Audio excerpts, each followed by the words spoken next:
na verdade é infectologista. Eu sempre, no fim, eu falo que eu vou apresentar e nem sei, eu nunca sei o currículo inteiro das pessoas, mas assim, é infectologista, nós trabalhamos juntos na época do transplante no Hospital Brigadeiro, e hoje é uma referência nacional na elastografia hepática, e vai contribuir um pouco com a gente hoje com uma aula de uma atualização em elastografia hepática. Bom, obrigado, Fernanda e Rafael, pelo convite, né? É muito bom participar em conjunto com vocês. E, na verdade, eu trago hoje uma questão da atualização da elastografia hepática, onde estamos, né? E, com o passar do tempo, hoje nós vemos que não só o clínico, mas o hepato, principalmente, o gastrohepato, ele precisa ter uma noção maior da avaliação ultrassonográfica hepática, né, de abdômen superior principalmente, e que isso vai corroborar, vai ajudar a elastografia, que ela, na verdade, é um diagnóstico complementar, né, na definição melhor desse diagnóstico. Tá? Bom, só para introduzir o assunto, o impacto das doenças hepáticas no mundo, né? A doença hepática é um problema global em crescimento. 1 bilhão de pessoas no mundo têm doença hepática gordurosa não alcoólica. Isso é, com certeza, a maior epidemia de uma doença a nível mundial, né? 1 em cada 3 pacientes é infectado tanto pelo vírus B quanto pelos vírus C. Tá? Isso é um dado de 2018. E o câncer do fígado é a 4ª causa de morte relacionada ao câncer no mundo. Tá? Então, esses dados nos corroboram para a gente tentar melhor, diagnóstico mais precoce, para você fazer um manuseio mais adequado desse paciente. Tá? A elastografia, eu trago 2 conceitos. Ela é uma ciência que cria imagens não invasivas, das propriedades mecânicas dos tecidos, e, como técnica não invasiva, ela pode ser usada para avaliar a dureza tecidual ou o deslocamento tecidual em resposta a uma força aplicada, que, no caso, é a onda do ultrassom. Então, ela é um método sonopalpatório, né? Existem várias diretrizes, as primeiras diretrizes relacionadas à elastografia hepática de 2013, que foi publicada pela Sociedade de Ultrassonografia Europeia, até chegarmos aqui em 2011, desculpa, passei demais, até 2011, com uma publicação da Sociedade Brasileira de Radiologia e da Sociedade Brasileira de Hepatologia Brasileiras, né? Publicaram um consenso, e existe um consenso que é de ultrassom americano, que é o de 2020, que se norteou a maioria das informações que eu vou passar mais para frente. Tá? Aqui são os métodos de elastografia existentes, e nós vamos ficar justamente nessa área aqui da elastografia dinâmica, tá? Que ela pode ser subdividida numa elastografia contínua, que seria a ressonância no final, e a elastografia transitória, que pode ser por um impulso ultrassônico interno, que aí eu vou ter o 2D Share Wave e o ponto Share Wave, ou por um impulso mecânico externo, que seria a elastografia transitória. Tá? Então, ficamos com esses 3 tipos de elastografia que dispõem hoje nos serviços a nível de Brasil. Em relação à elastografia transitória, que é o FibroScan, é um método que é operador independente, ele é quantitativo e é reproduzível. Tá? Existe, então, uma onda mecânica desencadeada pela vibração de um transdutor externo ultrassônico, de baixa frequência, né? E essa onda ela tem baixa frequência e baixa amplitude, né? E é transmitida da pele para o tecido hepático. Tá? Aqui, esquematicamente, a representação da elastografia transitória. Essa é a tela do FibroScan, em que eu tenho aqui a imagem ultrassonográfica, é apenas essa janela de imagem do ultrassom, né? Essa imagem em pilha de moedas, que é falada, que essa é a imagem adequada do que estamos no tecido hepático, né? Essa é a onda, é o impulso eletrônico que é mandado, que é enviado, e aqui o elastograma, né, em Y invertido. Quanto mais próximo do vertical, maior o índice de rigidez. Tá? Eu tenho aqui o número de medidas, em média são 10 medidas, devem ser medidas válidas, em KPA, e o CAP, que é o que me dá a quantificação de gordura hepática. Tá? Até 2 anos atrás, era o que fazia o diferencial do FibroScan em relação aos métodos ultrassônicos. Só que hoje, todos os equipamentos de ultrassom, os mais recentes, já vêm com o CAP de ultrassom associado. Tá? Então, essa é a grande novidade que foi lançada agora na JPR, que é a Jornada Paulista de Radiologia, há menos de 20 dias atrás. Né? Então, a maioria dos aparelhos de ultrassom já vem também com o CAP para quantificação de gordura. Então, isso, na verdade, pôs na frente as metodologias que usam ultrassom, porque ela em termos de avaliação de morfologia do tecido hepático, do próprio órgão, a possibilidade de associar o Doppler vascular, tem agora também a quantificação de gordura. Tá? E aqui me dá o resultado da dureza, certo? Bom, ela é considerada uma referência não invasiva na medida da rigidez hepática, tá? Ela é bem validada nas hepatites virais, né? Com desempenho equivalente tanto para a hepatite B quanto para a hepatite C, e na co-infecção HIV, hepatite C e HIV, hepatite B. Tá? Então, é um método seguro, né, para o diagnóstico de cirrose hepática, principalmente naquelas doenças hepáticas crônicas, e tem o melhor desempenho na exclusão da cirrose. Tá? Então, os 2 polos são bons para qualquer método de elastografia, tanto para excluir doença hepática avançada ou para diagnosticar a doença hepática avançada, no caso a cirrose. F3, F4, ele me dá um valor preditivo superior a 90%. E ela é menos validada na doença gordurosa, tá? Ou em outras doenças hepáticas crônicas que não sejam de etiologia das hepatites virais, B e C, tá? E do HIV. Então, simplificando aqui só as vantagens e as desvantagens da elastografia transitória, as vantagens é que tem os critérios de interpretabilidade bem definidos, né? Com extensa validação diagnóstica, no caso da cirrose, né? Com os pontos de corte bem definidos e validados, é o método que tem maior número de publicações científicas, né? O valor prognóstico é bem validado e tem a avaliação da esteatose pelo CAP. Em relação às desvantagens, é que é um aparelho que tem uso exclusivo para a elastografia, tá? Não é possível escolher o local onde vai ser feita a medida, então é um método às cegas. Eu não sei se eu posso estar em cima de um nódulo, se eu posso estar em cima de um cisto. Então, é isso que limita muito na questão de se avaliar melhor o tecido hepático que está sendo medido. Tá? Uma baixa aplicabilidade em pessoas com IMC acima de 30, ou se tiver presença de ascite. Tá? Então, esses são os fatores bem limitantes do uso do FibroScan. Falsos positivos são bem definidos, no caso de uma exacerbação do processo inflamatório, na presença de congestão, principalmente na insuficiência cardíaca congestiva, nas colestagem extrahepática e se o indivíduo não alimentou antes da realização do exame. Tá? Em relação ao AF, que aí inclui o Point Share Wave e o 2D Share Wave, ele é operador independente, é quantitativo e é reproduzível. Né? Aqui eu tenho o Point Share Wave, em que existe uma onda de excitação mecânica no tecido-alvo, né?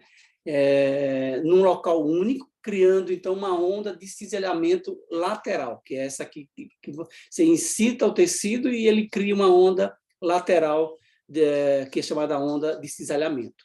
Tá? Já no 2D Share Wave, eu tenho várias ondas criadas, então a área de avaliação é muito maior quando relacionado ao Point Share Wave. Tanto que hoje, todos os trabalhos, hoje está se dando mais ênfase, hoje a tecnologia do Point Share Wave está muito restrita, e hoje a maioria dos aparelhos já vem só com o 2D Share Wave. Tá? Porque eu consigo medir tanto em metros por segundo quanto em quilopascais. No Point Share Wave é só em metros por segundo. Aqui a representação esquemática, então eu tenho uma excitação aqui é o ROI, né? Olha que ele é bem menor, né? Então eu mando um impulso sonoro e ele cria ondas de cisalhamento lateral. Então esse tempo da ida e da volta é o tempo de rigidez que ele vai avaliar. As 10 medidas ainda é necessário no Point Share Wave, e eu tenho aqui, além do segmento que é determinado, segmento 5 ou segmento 8, a velocidade que foi feita a emissão da onda e a profundidade. Tá? E aí tem os critérios que eu vou falar um pouquinho mais para frente que devem ser seguidos. Né? Tem que seguir um protocolo para se fazer, para realizar esse exame. Tá? Então, aqui eu tenho o transdutor emite uma onda, né? E essa onda cria um impulso, né? E ele vai gerar um descolamento do tecido. Tá? Então, isso vai calcular essa diferenciação de ecos antes e pós-impulso, que é o módulo Young. Tá? Bom, em relação aqui à representação esquemática do 2D Share Wave, veja que a área de atuação é bem maior, né? E eu não necessito de 10 medidas. Lá no serviço a gente utiliza 5 medidas, que é a maioria dos consensos, mas aí existe publicação utilizando 3 medidas. E já vai sair tecnologia nova, agora que foi lançada na JPR, em uma única medida eu consegui fazer, um único impulso de sonoro, eu consegui fazer as medidas que eu preciso. Tá? Então, essas tecnologias estão ficando cada vez muito mais específicas e especializadas. Tá? Aqui eu posso ter, tanto como eu falei, tanto em Point Share Wave quanto em 2D Share Wave no mesmo equipamento. Tá? E em relação à elastografia hepática por ultrassom, também tem um bom desempenho para detectar cirrose, né? Ele é validado também tanto na hepatite C como na hepatite B, então as metodologias elas são equivalentes. Tá? Então, você vê aqui que tanto o Point Share Wave quanto o 2D, ele tem um desempenho equivalente à elastografia transitória. E aí vou mostrar os trabalhos que mostram essa equivalência. Tá? Em relação às vantagens e às desvantagens do Point Share Wave, é que a vantagem que ele está implementado, tanto o Point quanto o 2D Share Wave, implementado numa máquina de ultrassom. Então, hoje, para o serviço público, é importante ter um ultrassom de boa qualidade e já com uma técnica de elastografia, e eu posso usar esse ultrassom para outras patologias, para as outras necessidades de abdômen total, de músculo, de mama, de tireoide. Né? Bom, o desempenho diagnóstico da cirrose é semelhante ao da elastografia transitória, a possibilidade da escolha do ponto da medida, né? Então, eu faço a insonação, eu vejo aonde eu estou medindo, onde eu estou fazendo a aquisição, fugindo, então, de vesícula, de ductos biliares, de vasos hepáticos, né? Que possam dar um falso resultado. Tá? E a questão de maior aplicabilidade na obesidade e na ascite. Hoje nós temos máquinas que têm uma profundidade de até 14 centímetros, que é para grande obeso, né? Que eu consigo, indivíduos com mais de 180 quilos, realizar o exame sem ter interferência do tecido gorduroso. Tá? A desvantagem é que é só em metros por segundo no Point Share Wave, né? essa área do ROI ela é menor, ela é menor comparada ao FibroScan e ao 2D ShareWave. Tem validação do valor prognóstico que está em curso, ainda não está bem definido, e, obviamente, aqueles fatores associados ao falso positivo que são referentes ao do FibroScan, como a questão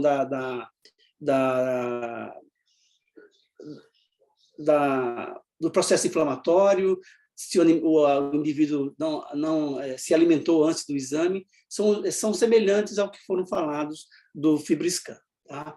Em relação ao 2D ShareWave, as vantagens são quase as mesmas do ponto ShareWave, tá? Só que tem um tamanho de ROI ajustado pelo operador, então eu posso variar de 2 até 150 quilopascais. Tá? Também a possibilidade de escolha do ponto de medida, tá? E a melhor aplicabilidade na obesidade e na ascite, e obviamente, já os novos aparelhos com a imagem de atenuação, que é o CAP, que, no caso aqui, era só a Canon quando foi feito esse slide, mas hoje eu tenho praticamente quase todos as operadoras utilizando já a sua quantificação de gordura. Tá? As desvantagens é que ele precisa de maior validação, até pelo tempo de aplicação do método. Tá? Ele tem uma curva de aprendizado um pouco mais difícil do que tanto o Point, do que o próprio FibroScan, e aqueles fatores associados são equivalentes a toda a metodologia. Tá? Bom, o mais importante quando a gente define que vamos fazer a elastografia no serviço é que nós temos que seguir o protocolo do exame. Esse protocolo ele não foi definido pela Associação Europeia de Fígado, né, principalmente na pessoa da doutora Giovanna Ferraioli, e que essas são as recomendações que são aplicadas hoje praticamente em quase todas as elastografias. Né? Um jejum de pelo menos de 4 a 6 horas antes do exame, né? O paciente em posição supina com o braço direito em extensão, para que você consiga ter um melhor acesso intercostal, né? A pausa respiratória, né? Você faz uma respiração suspensa, sem uma inspiração profunda.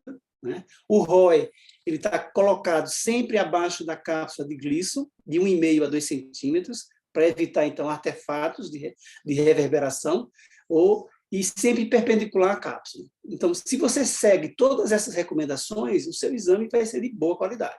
Tá? Evitando, então, grandes vasos hepáticos, ductos biliares, a sombra da costela, né?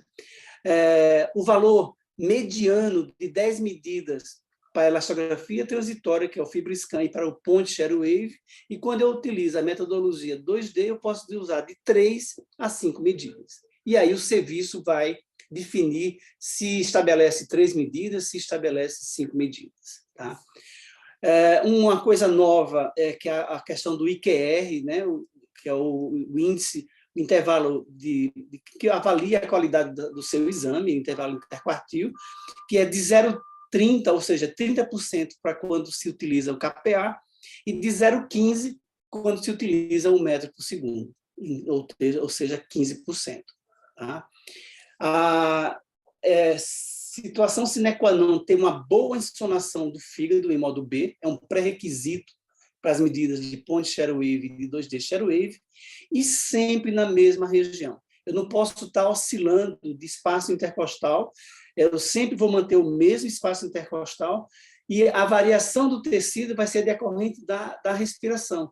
Tá? Eu nunca vou fazer no mesmo, eu até posso fazer no mesmo local, mas a respiração ele vai flutuar e eu vou fazer várias medidas em regiões diferentes. Tá? Bom, os fatores de confusão. A rigidez aumenta, que são aqueles fatores limitantes das desvantagens nas hepatites agudas, né, em que você tem aumento das transaminases, aí pelo efeito necroinflamatório. Eu vou falar mais para frente que já existe uma metodologia que vai me dar essa inflamação, que grau de inflamação é essa. Tá? Nas doenças infiltrativas, como a amiloidose e o linfoma, na doença cardíaca congestiva, alimentação, colestase extrahepática e na inspiração profunda. Tá? os fatores de variabilidade. Tá? Quando a medida de profundidade não deve ultrapassar de 4 a 5 centímetros. Abaixo disso, eu posso ter um fator de variabilidade nessa medida. Então, no protocolo do serviço, tem que manter sempre uma medida única para que eu consiga ter um padrão dessas medidas e variando aí de 4 a 5 centímetros. Lembrando que eu tenho mais 2 da cápsula de Grissom, né? Tá? A frequência do transdutor, então usar sempre o convexo e não o linear, né? Porque o linear fornece valores mais elevados. A posição do transdutor, né? Existe uma concordância grande, uma maior concordância, tanto intra quanto interobservador, nas medidas realizadas através do espaço intercostal, porque em algum momento se fazia subcostal, não devemos utilizar, porque aí vai ter interferência do coração, né? Nos batimentos cardíacos. E, obviamente, a questão da experiência do operador, que no point share wave e no FibroScan, o período de formação é curto, né, para aprender, realizar as medidas de elastografia, e no 2D share wave um período de aprendizagem um pouquinho maior para realizar essas medidas de elastografias hepáticas confiáveis. Tá? Essas são as orientações, então, do consenso europeu. Tá? E fatores que são paciente dependentes, tá?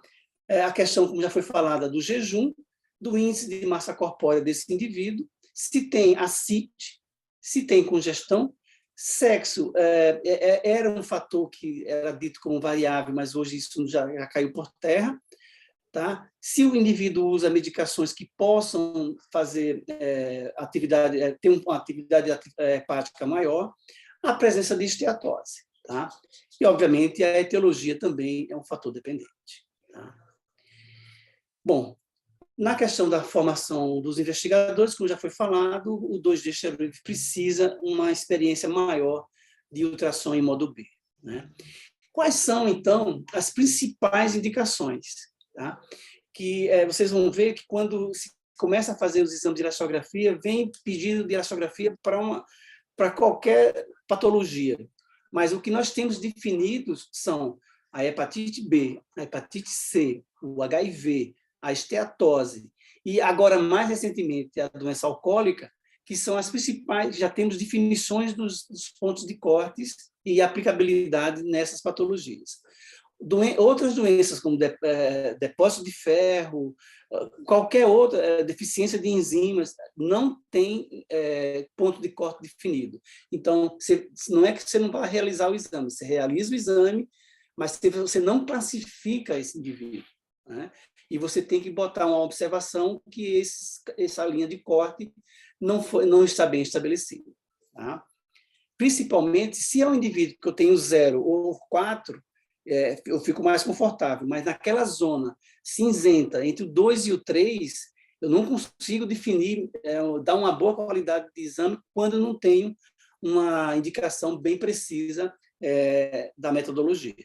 Tá? Então, a hepatite C crônica, todos os 3 metodologias, a transitório, o point e o 2D, eu não estou falando na ressonância magnética, que também é um excelente exame, é tido como até superior ao método ultrassônico. Eles são tão bem aplicados na avaliação de primeira linha na gravidade da fibrose hepática em pacientes com hepatite viral crônica C. A rigidez ela diminui significativamente após a resposta virológica. Isso eu vou falar um pouquinho mais para frente. Quando às vezes você tem um exame pré-tratamento com um valor, fictício aqui de 12,5 kPa, então F4. Quando eu trato esse indivíduo de forma com resposta virológica sustentada, e eu vou fazer uma reavaliação, provavelmente essa quantificação possa cair, né? E aí surgem dúvidas da metodologia. Não, é um F4, como ele agora não é um F4, é um F2, um F3. Então, isso, o Dr. Richard Bay, eu vou mostrar uma tabelinha um pouquinho mais para frente, já definiu essa situação. Tá? É um exame que pode ser tanto para triagem do CHC e da hipertensão portal, né? E essa avaliação deve ser contínua, mesmo após a resposta virológica sustentada. Tá? Então, quando eu consigo tratar e essa resposta virológica sustentada, esse estadiamento da fibrose, eu perco a precisão dos cutoffs que foram definidos para os pacientes virêmicos. Tá? Para a hepatite B, também estão muito bem indicados, né? E eles são úteis para identificar aqueles pacientes com cirrose e, obviamente, a avaliação concomitante com as transaminases. Eu preciso saber como está esse exame, porque eu preciso excluir os FLE. Se eu tenho uma elevação de transaminase acima de 5 vezes o limite superior, provavelmente esse exame não é de boa qualidade, ele precisa ser repetido após esse processo, diminuir esse processo inflamatório. Tá? Ele é útil, na verdade, até para excluir fibrose naqueles indivíduos das infecções crônicas do vírus da hepatite B, né? Essa terminologia de portador inativo está em desuso, né? As alterações dessas medidas de rigidez hepática no tratamento também não deve ser hepatite C, se eu consigo não eliminar de vez, mas eu consigo deixar ele indetectado, né? O vírus B, o segmento pós essa indetectabilidade precisa ser bem avaliada, porque não está bem definido ainda esses pontos de corte. Tá? A equivalência da hepatite C, a importância da vigilância do hepatocarcinoma nesses pacientes de risco. Tá? Na doença gordurosa e na doença hepática alcoólica, é importante principalmente para excluir fibrose avançada, tá? E selecionar esses pacientes para uma avaliação posterior. Tá? Então, e na doença hepática alcoólica, é muito importante alertar, ter cuidado com aqueles pacientes que estão em uso abusivo ainda de álcool, né? Ou com a hepatite alcoólica aguda por conta da possibilidade de interferência nesses resultados. Tá? Então, só para solidificar a importância da boa indicação do exame, eu tenho os pontos de corte definidos para hepatite C, para hepatite B, para co-infecção com HIV, para doença gordurosa não alcoólica e na doença hepática alcoólica. Tá? Outras etiologias ainda precisam ser bem definidos, né? Então, existem evidências preliminares para cirrose biliar primária e para colangite esclerosante primária, que, na verdade, eu apenas vou excluir a possibilidade de ter cirrose ativa ou não. Tá? Então, não existe ainda evidência suficiente para definir ou para recomendar o uso da elastografia no estadiamento da fibrose hepática nesses pacientes. E, além dessas duas patologias, as doenças autoimunes e as doenças genéticas do fígado. Bom, só relembrando, porque já vamos entrar numa outra classificação, a questão do consenso do Baveno 6. Você sabe que o Baveno 7, na verdade, ele estratificou melhor a questão da hipertensão portal, mas aqui o Baveno 6 ele estratifica o risco e individualiza os cuidados na questão da hipertensão portal. Né? O espectro da fibrose avançada de F3 e F4 é um processo contínuo nesses pacientes assintomáticos. Né? E, às vezes, a distinção entre as duas situações, de fibrose avançada e de cirrose, muitas vezes não é possível. E é preciso de bases clínicas ou de agregar outros métodos para me ajudar. E, então, o doutor, em 2015, foi utilizado essa terminologia que hoje é a mais aceita, que seria uma doença, em vez de falar de fibrose avançada, cirrose, o termo mais adequado atualmente é doença hepática crônica avançada compensada. Tá? E é essa terminologia, que vejo que é desde 2015, que agora em 2019 e 2020, o consenso americano já utiliza essa terminologia para classificar ou estratificar essa doença hepática avançada por outras causas, não só pelas hepatites virais. Tá? Lembrando que o Baveno determina que aqueles indivíduos com rigidez hepáticas acima de 20 quilopascais, não, abaixo de 20 quilopascais, e com a contagem de plaqueta aqui está, acima de 20 quilopascais e plaquetas abaixo de 150 mil, ele tem um risco muito maior, né, de ter algum sangramento. Se essa plaqueta estiver acima de 150 mil e abaixo de 20 quilopascais, esse risco cai, né, para risco de varizes, e aí você evita o rastreio endoscópico desse paciente. É aquele paciente que a gente sabe que tem uma cirrose, está compensada, e se eu puder estratificar risco maior, risco menor, eu posso tirar de uma fila de espera um indivíduo que tem uma rigidez mais abaixo de 20 e com a plaqueta acima de 150. Tá? Então, a doutora Giovanna Ferraioli, agora já em 2018, ela classifica para a elastografia transitória e para a doença hepática, a hepatite viral, com base no Baveno 6, ela estratifica agora os valores de rigidez hepática, não em comparação com o Metavi. Ela vai desde uma elevada probabilidade de ser normal até uma sugestão de hipertensão portal clinicamente significativa quando esse KPA está acima de 20 a 25 quilopascais. Tá? E aqui ela já faz uma comparação não só em KPA, como em metros por segundo. Eu não vou mais classificar por Metavi? Não, eu posso continuar, até para que as pessoas ainda não tenham muita, vamos dizer assim, conhecimento ou na sua prática diária não utiliza essa classificação. Então, o que eu faço? Eu classifico dessa forma, como eles estão orientando, e eu falo que 5 quilopascais equivale ao F1 do Metavi, né? Ou F0 do Metavi, abaixo de 5. Tá? 12,5 equivale ao F4 do Metavi. Até para que o clínico, que o gasto que não está muito atento a essa metodologia nova, possa ter o segmento adequado desse paciente. E aqui eu tenho, olha só, os pontos de corte das várias máquinas existentes, né? Da Siemens, da Toshiba, e aí você vê que, em relação ao score de Metavi, do F0, F1, F2, F3, F4, eu tenho várias medidas diferentes, né? Então, cada aparelho tem os seus pontos de corte definidos. Então, o Dr. Richard Baggio fez um consenso com vários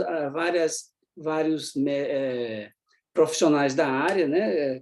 Juntou com a Sociedade Europeia e definiram, então, a regra dos 4, que é praticamente um espelho do que foi visto para o FibroScan, e aí ele também recomenda essa aplicação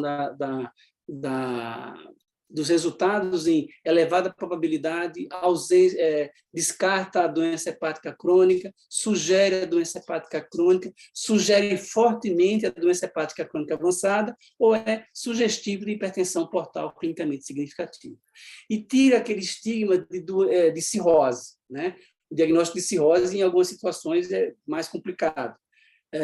Então, hoje, a terminologia mais adequada seria doença hepática crônica avançada compensada. Tá? E aí, na questão do acompanhamento, é muito interessante que a gente não tinha um limite, não sabia como eu iria orientar aqueles pacientes que eu tenho um exame pré-tratamento e aqueles exames na sequência pós-tratamento. Tá? Então, a Sociedade de Radiologia americana, ela sugere que a realização ao longo do tempo, nós temos que tomar como base aquela que foi obtida após eu erradicar ou eu suprimir o vírus. Tá? Ou seja, eu tenho uma elastografia inicial, eu vou passar para cá, que já fica mais fácil.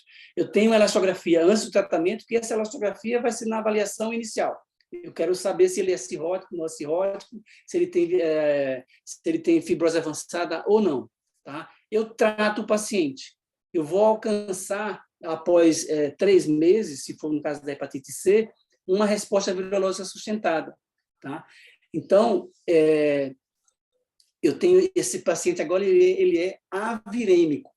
O que eu vou considerar para segmento pós-tratamento, eu esqueço essa elastografia que foi realizada antes, para indicar tratamento, e eu vou seguir agora com a elastografia inicial, que seria aquela que é feita após o RVS, ou seja, 12 semanas após a cura virológica, ou a indetectável, no caso do vírus B, dele ficar com carga viral indetectável.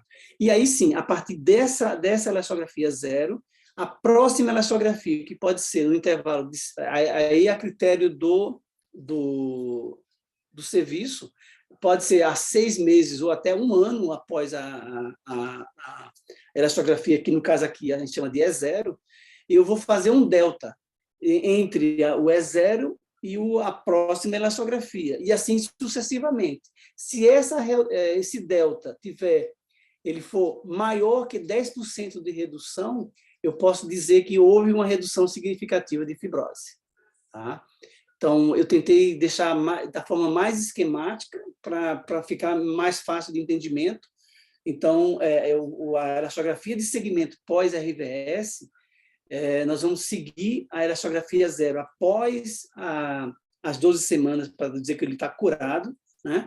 Ou que ele está com a carga viral indetectável do vírus B, e aí eu faço a sequência de elastografia, e aí eu faço um delta da elastografia, que seria o E0 menos o E1 dividido pelo E0, eu vou ter o delta, e se esse delta for maior que 10%, aí eu considero que houve realmente uma regressão significativa. Esse percentual de 10% que eles chegaram era o número mágico, que a gente não sabia se era significativa ou não aquela redução, né?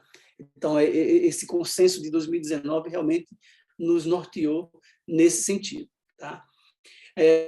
Então, dizendo que essa interpretação ela deve ser feita no contexto, então, dizendo que a elastografia não dá diagnóstico, ele é um exame que vai corroborar, vai estar associado não só na avaliação clínica, como também de outros métodos laboratoriais. E hoje a tendência mundial é utilizar a elastografia mais os testes sanguíneos, para dar uma melhor acurácia nesse resultado. Tá? Em relação à elastografia em si, ela foi desenvolvida como um instrumento não invasivo para identificar e estadiar a fibrose, né? E deve ser utilizada da melhor forma, mais adequada, né?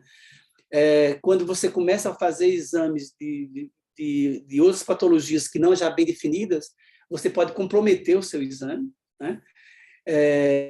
Essa interpretação de valores depende do cenário, né, e clínico específico, né, e, obviamente, também na avaliação da prevalência dessas doenças a nível de população, no caso de investigações, ou de comorbidades, principalmente lembrar em consideração que existem outras patologias que não são as hepatites, que estão, que esses níveis na faixa dos 40, 50, já é multifarmácia, já tem um diabetes associado. Então, isso tem que estar em mente, que existem comorbidades que possam estar interferindo nesse diagnóstico. Tá? Então, ela não deve ser utilizada sem o conhecimento prévio dessas queixas atuais, desses dados importantes da história clínica, tá? E também daqueles dados laboratoriais básicos, principalmente das transaminases e das enzimas canaliculares, para afastar os diagnósticos de colestase, se bem que clinicamente você pode encontrar já icterícia, isso já te alerta, né? Então, recomenda-se um exame clínico mais acurado, uma boa ecografia abdominal, tá? E, obviamente, naquela estratégia de se detectar sinais de doença hepática, como a presença de ascite, de massas no fígado, de obstruções da árvore biliar, ou aquelas sinais de disfunção da câmara cardíaca direita. Tá? Então, a tomada de decisão clínica, ela é anterior à elastografia. Eu acho que essa frase ela ilustra muito bem que eu não posso só lançar mão da elastografia para definir uma situação, uma fibrose avançada, uma cirrose. Eu preciso ter um cortejo de outros exames, do exame clínico, do exame laboratorial, né, para me corroborar melhor esse diagnóstico. Tá? A elastografia era isso que eu queria mais pontuar, mas eu queria um tempinho só para... hoje a gente fala não só da elastografia, né? Hoje eu falo da avaliação multiparamétrica do fígado, em que eu utilizo o modo B, o Doppler e a elastografia. Aí sim, eu tenho uma acurácia no diagnóstico dessa hepatopatia com muito mais propriedade. Né? E aí eu consigo dar algumas respostas ao médico solicitante. Tem esteatose? Qual é o grau de esteatose? Hoje eu tenho o CAP acoplado ao ultrassom. É uma hepatopatia crônica, né? Eu tenho as alterações morfológicas do fígado doente. Tá? Tem sinais de hipertensão? Eu tenho o Doppler que vai me avaliar, me ajudar. Tá? Existe trombose do eixo esplenoportal? Tem nódulo, né? Que é importante naquele rastreio do CHC. Tá? E aí, a elastografia para diagnóstico da doença hepática compensada, tá? E do grau da hipertensão portal. Tá? Então, esse é o protocolo que hoje nós utilizamos aqui no serviço, né? Que eu tenho o modo B, em que eu tenho a localização anatômica do fígado, vejo se existe ducto biliar dilatado ou não, a questão da vesícula biliar, aí os achados ecográficos, se tem nodularidade de cápsula, o tamanho do fígado já me orienta, se o lobo caudado está maior, isso é um sinal indireto de que esse fígado está sofrendo, tá? Se existem lesões focais hepáticas. Né? Na questão da avaliação do Doppler colorido com análise espectral, principalmente de veia porta, né? Em que aí eu tenho a questão do tamanho da veia porta, o padrão de fluxo, que se ele é hepatopetal, se ele é hepatofugal, esse fígado está doente, existe sinal de hipertensão portal, né? Se tem permeabilidade da veia hepática, qual é o padrão de fluxo, e se tem varizes, se tem recanalização de veia umbilical. Eu acho que esses achados o hepato ele vai começar a tomar conta disso. Né? Hoje, uma das ações da Sociedade Brasileira de Hepatologia é que exista um módulo da avaliação, que o hepatologista já sai aprendendo, já tem uma visão, pelo menos, mais próxima dessa avaliação ultrassonográfica do abdômen superior. Tá? E aí, a questão da elastografia hepática, que seria o terceiro item do protocolo, em que eu tenho a elasticidade tanto hepática como esplênica, tá? Em que eu tenho aí a avaliação da rigidez hepática, da rigidez de baço nos pacientes, principalmente os pacientes cirróticos. Só mostrando, né, não vamos dar aula de ultrassom, mas aqui mostrando o modo B do abdômen superior, tem o abdômen, o lobo direito, aqui o lobo caudado, o lobo esquerdo, a referência para a avaliação de esteatose com o rim, né, se está mais ou menos hiperecóico, o tamanho do baço e o Doppler colorido, para mostrar aqui uma variação hepatopetal, e eu consigo medir e ver o fluxo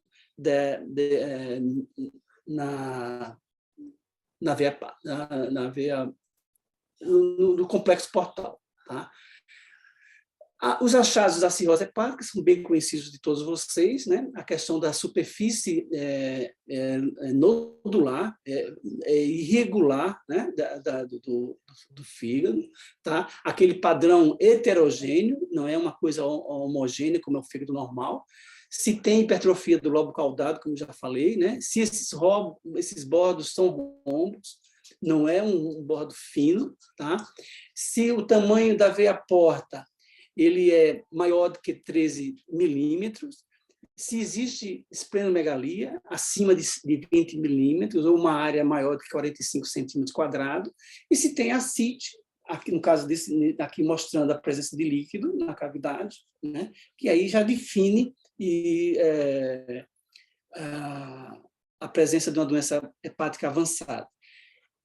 Já sabendo da morfologia do fígado, da presença de ascite, eu não faço elastografia. Eu faço sim, porque isso, dependendo do grau dessa fibrose, eu vou me chamar a atenção na questão da presença de varizes esofágicas, no íleo esplênico, me rastrear para a questão do nódulo hepático, né? Isso vai me nortear bastante. Tá? Em relação aos sinais da hipertensão portal, então, essa velocidade está abaixo de 16, ou, na verdade, abaixo de 15, né? O fluxo passa de hepatopetal para hepatofugal, né? E aí eu encontro aí os sinais de shunts porto sistêmico, como a recanalização de veia umbilical. Tá? E se essa veia porta está dilatada acima de 13 milímetros.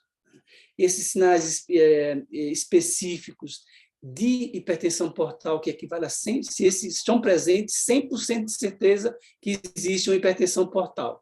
Se eu detecto colaterais portosistêmicas, como a veia umbilical, ou as colaterais portosistêmicas, ou se esse fluxo é reverso, deixa de ser hepatopetal e passa a ser hepatofugal. Tá? Só lembrando que a ausência desses sinais ecográficos não exclui a hipertensão portal. Em relação ainda, então, da severidade, seria, então, esse fluxo hepatofugal, o fluxo portal com velocidade abaixo de 10 é sinal de mau prognóstico. Tá? Então, esses dados eu tenho quando eu executo o ultrassom em modo B associado com um Doppler de veia porta. Tá? Então, são dados importantes, não só no rastreio, mas no segmento desse paciente. Tá? E, por fim, eu queria falar um pouquinho só a respeito dessas novas tecnologias que são emergentes, né? Isso já, no consenso de 2019 já se fala, mas agora, em 2022, foram lançadas aqui no Brasil. Tá? Então, eu tenho a velocidade por onda de cisalhamento, que seria a elasticidade, que já existe nas máquinas, esse coeficiente de atenuação que vai me dar a quantificação da esteatose, da gordura, e o coeficiente de dispersão, que vai me dar a avaliação da necroinflamação. Então, na verdade, eu vou ter uma biópsia virtual de altíssima qualidade. Tá? A biópsia hepática não vai se fazer? Não, vai se fazer. Tem casos, eu tenho em torno de 17% a 20% dos casos que os achados não são compatíveis. Às vezes eu tenho uma elastografia muito avançada, alta, um valor alto, e quando eu vejo no modo B, praticamente um fígado normal. Existe uma discordância de metodologia. Tá? Então, eu preciso de outro método mais acurado, como a biópsia hepática, para me definir melhor esses casos, essas situações. Tá? Aqui já são os estudos, agora já de 2019, veja, ele compara por biópsia hepática já a técnica do CAP, por FibroScan, a Canon, que é o ATI, ao GAP, que dá a AGE, e o ATT da Itachi, mostrando já por classe de esteatose do grau sem esteatose, ou da esteatose grau 1, grau 2 e grau 3, e que chama a atenção uma sensibilidade e especificidade de todos os médicos praticamente semelhantes ao encontrado na biópsia hepática. Tá? Eu tenho metodologia que chega a ter sensibilidade e especificidade em torno de 89%, 90% de especificidade e, às vezes, 100% de sensibilidade, no caso aqui do ATI da Canon. Tá? A única metodologia que já tem a metodologia de processo inflamatório é a máquina da Canon, que já lançaram já com a quantificação de gordura e com a atividade inflamatória. Tá? E aqui só, então, esse exame realmente fica multiparamétrico. Eu tenho a avaliação da elasticidade, né, que me dá a fibrose, a onda de propagação, tá? A onda de dispersão, que vai me dar a inflamação, e o CAP na onda de propagação. E, obviamente, mais a imagem na escala de cinza, que seria o modo B. Tá? Então, eu tenho realmente um método multiparamétrico. Tá? E, com isso, essa avaliação multiparamétrica do fígado, ela transforma um exame ultrassonográfico, que conceitualmente é um exame básico e inicial, em uma avaliação de alta qualidade, com informações que vão direcionar o segmento e, obviamente, o raciocínio clínico, que muitas vezes, na maioria das vezes, vão encurtar esses caminhos para o diagnóstico. Tá? Então, eu tenho o mapa de elasticidade, o modo B e o Doppler colorido. Tá? Bom, eu acho que era isso mais ou menos, e aqui peço o espaço só para divulgar o simpósio de HIV e fígado, que vai ser agora no dia 4 de junho, e será um prazer em contar com vocês nesse evento. Era isso que eu queria estar apresentando.